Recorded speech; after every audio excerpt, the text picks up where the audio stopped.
የምችለው? ተው ተባለ አይሰማም። መከርኩት፣ ተቆጣሁት።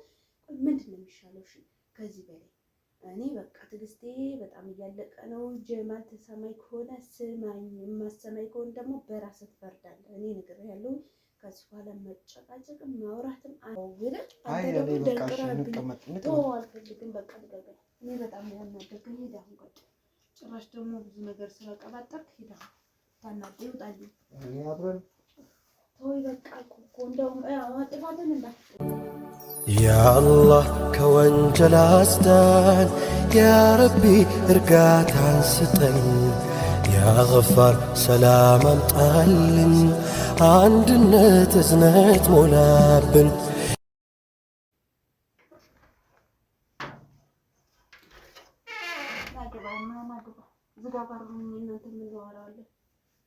የዛሬውንማ አውርተን አንጠግበውም።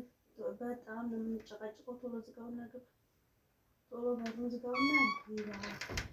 ግን እኔ የምለው መቼ ነው እኔ የምለው የሚሰማኝ? መቼ ነው እኔ የምልህን የምታደርገው? እኔ በቃ ምን አይነት ሁሌ ስህተት ነው፣ ሁሌ ጥፋት ነው የምልህን መቼ ነው የምሰማው? ሁሉ ጊዜ ሰው ካልተቆጣህና ካልመከረ ሀሳብ ቆይ መቼ ነው የምትቀየረው? ቆይ እኔ እንደው ግን የሚሰማኝ እናንተ እንግዲህ ጭራሽ ደግሞ ያላልኩበት ጭራሽ ደግሞ ያልተባለ ዝጋውና አሁን ቀጥ ብለህ ግባና በሰዓት መዝለት ስልኝ እንደ ዛሬ ልታሳፍደኝ ነው አንተ የተነሳው። ምን ማድረግ አለብኝ ታዲያ? ከዚህ በላይ በቆጣ በመክር ተውኝ። በቃ ቆይ ዛሬ ያደረግከው ድርጊት ግን ጥሩ ነገር መስሎኝ ዛሬ ያጠፋው ጥፋት ጥሩ ጥፋት እንዲሁም እቤት ድረስ ዝም ያልኩ በቃ እቤት ግባና እናወራለን። ጭቃጭቅጭም ከሆነ ወሬ ከሆነ እኩል እንድናወራ ነበር።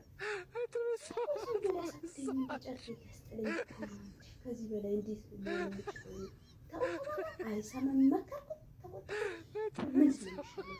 ከዚህ በላይ እኔ በቃ ትዕግስቴ በጣም እያለቀ ነው። ጀማል ተሰማኝ ከሆነ ስማኝ፣ የማሰማኝ ከሆነ ደግሞ በራስህ ትፈርዳለህ። እኔ ነግሬሃለሁ። ከዚህ በኋላ መጨቃጨቅም ማውራትም አልችልም። የዛሬ ጥፋት ደግሞ ከበድ ያለ በቃ ሁሉ ጊዜ ዝም ስልህ ደግሞ ሌላ ጥፋት፣ ትንሽ ጥፋት ሳልፍ ትልቅ ጥፋት፣ ትንሽ ጥፋት ሳልፍ ትልቅ ጥፋት። እስከምቼ ነው እውቀት የምትገዛው? በቃ እኔ ራሴ እቤት ውላለሁ እዚህ ከልጆች ጋር ስጨቃጨቅ በቃ እኔ ሳልችል አንደኛ ነገር እቤት ውላለሁ ልጆች ጋር። ሲጀመር አንተ እቤት አትልም፣ ስራ ነው የምትውለው። ጥፋትህንና እንትንን ለምደው የምትለየው በቃ እኔ በቃ አሁንስ ወይም ደግሞ የሆነ ምክንያት እንፍጠርና የሆነ ነገር እናድርግ። በዛ አስጠላኝ እንዴ! ከዚህ በላይ ምንም አልችልም። ከዚህ በላይ እኔ ልታገስህ አልችልም። በቃ የዛሬው ደግሞ ተበደለ። ጭራሽ ደግሞ እንደዚህ ነው ልገኝ። በቃ ምን አይነት በየቀኑ ሌላ እንትን ታመጣለህ? በየቀኑ ሌላ አንሽ ምን ማድረግ ያለብኝ ነው? ጭራሽ ሄዶልኛል። የለም ሄዷል እኮ እኔ ልፈልጋለሁ። አልገባኝም። ይህች እናት በቃ አሁን ተመልሰ ሄዳታል።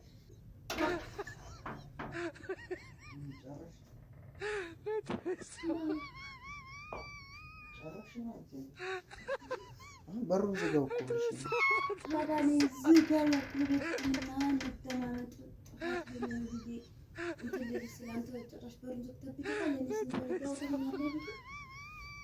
አይ ጨርሰሽ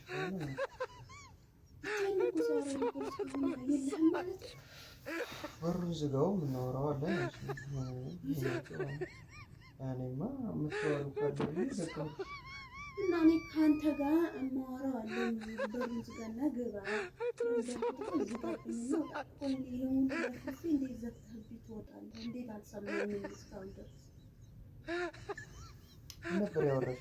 ቆይ አንተ በጥፋት ላይ ጥፋት ደግሞ ዛሬ ሌላ ጉዳይ ስታመጣ ጉዳይ ልትጠይቅ መልሰህ ደግሞ በር ዘግተህብኝ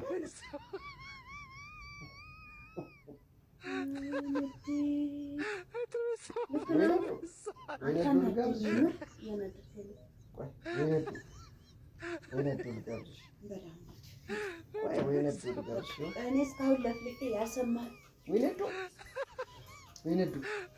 እምትራሳለኝ ምስል ከሆነ ይቀጥልኛ አታናደኝ እንዳናገኝ ምን እንዳናገኝ እኔ እስካሁን ያው በመጀመሪያ ጊዜ ለምንድን ነው እኔ ስገሩኝ ጀመር ልቤ ነው ተሰማኝ። ምስኪን በመጀመሪያ ጥፋት ልነግርና እንድታረም ብዬ ስለ ናንግባ የዛሬውን ጥፋት አሁን ልመለስ ልግባበት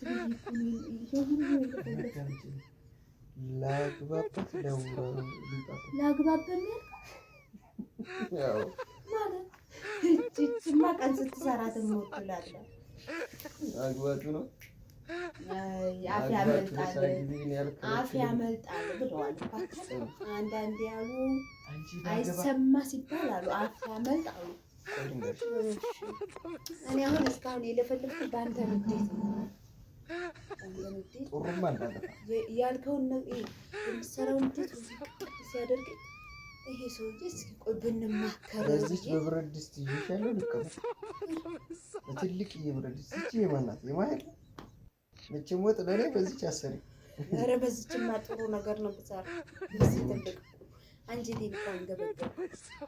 ቆይ ግን መሆኑ ነው እኔ ያ ሁሉ የለፈለፍኩትን ሁሉ ስላልሰማኸኝ አሁን ለራስህ ነው በኋላ ጭቅጭቅ አለበለዚያ ይሄን መብራት ይዤ እሪ እንዳለ ያስ አንተ ርዛ ሄድ ቀልደኛ ምን ማለት ነው? ማብራት ሊያዝ አላለም። እኔ በኋላ የለሁበትም ራቅ በለኝ ያዝ እንዳታስጠይቀኝ ሰውዬ። እኔ ሰርቤ መበስበስ አለሽ እንዲህ ዝም አትፈልጊም ግን ልጨቀጭቅኝ ትፈልጋለሽ? አዎ ልጨቀጭቅህማ በስራህ እጨቀጭቅሃለሁ። ለምንድን ነው እስካሁን ያወራሁትን እስካሁን ድረስ የለፈለፍኩትን ወሬ በር ዘግተህብኝ ወጣሁ አውቀህ። ወይኔ ትዳር ይቅርባችሁ። ትዳር ያላችሁ እንዲሁ እንዳታገቡ ምን አለበት ነፃነት። እንዲሁ ወጣት የሆናችሁ በተለይ ወጣት የሆነ ሰው እንዲሁ ባይቸኩል ደስ ይለኛል። ትዳር አልገባኝም። ዘና ብሎ ቢኖር ደስተኛ ነው እና እድሜ ልኩን ዘና እንዳለ ይኖር ና በልሽ። እኔ አሁን ምንም ነገር የለም። ይራብ ምግብ የለም። የተጨቃጨኩትን መልስ ሳሰጠኝ ምንም አይነት ነገር የለም። ቀጥል አሁን የፈለግከውን መሆን ትችላለህ። አሁን ካሮት አገኘሁ። በአፍማ የሆነ ነገር ስትይዝ የማወራህን ሳይሆን የምትበላውን ነው የምታስታውሰው። ይሄን ነው የምታስታውሰው። አሁንም እኔ እንድብለህ ትሰማኛለህ። እኔ እኮ እቤት እንግባና እናውራ በሩን ዝጋው ብለህ አንተ ደግሞ ደንቅረህብኝ ተወው። አልፈልግም በቃ እኔ በጣም ነው የምወደው። ጭራሽ ደግሞ ብዙ ነገር ስለቀባጠርክ ታናግረኝ ጣልኝ። ወይ በቃ እንደውም ጥፋትን እንዳትጠይቅ ነው አይደል? ጥፋትን መጠየቅ ስለማይቀር ችግር የለውም። ግባ ግባ ችግር የለውም።